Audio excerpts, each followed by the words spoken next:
बिस्मिल्लाहिर्रहमानिर्रहीम। अल्लाह आप सबको सलामत रखे। दीन सीखने के मसाइल के सिलसिले में आज हमारी गुफ्तगू है रुकू से उठना, जिसको हम कोमा कहते हैं।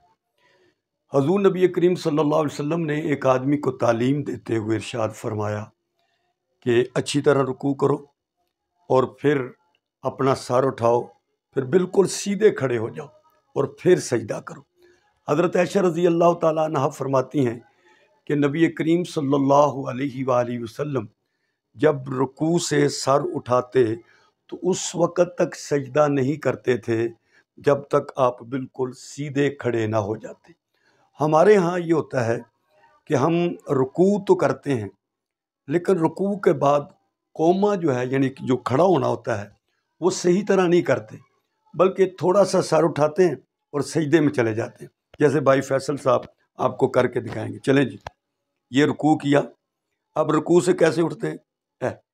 ये देखा आपने कि थोड़ा सा उठे और जो थोड़ा सा उठा और उठ के फ़ौरन सजदे में चला गया। ऐसे कोमा अदा नहीं होता। कोमे के लिए यह है कि आप जब झुकें रुकू के लिए तो फिर रुकू से सर बिल्कुल सीधा, जैसे नबी करीम अलैहिस्सलाम ने फरमाया कि बिल्कुल सीधे खड़े हो जाओ।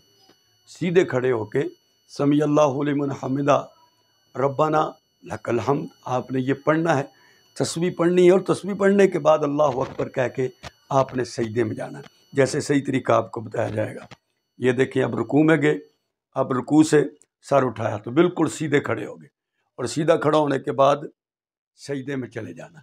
तो इस तरह अगर कोमा अदा किया जाएगा तो कोमा अपने सही मायने में अदा होगा, और अगर इससे कोताही की जाएगी तो नमाज में कोताही हो जाएगी। अल्लाह अमल की तौफीक अता फरमाए।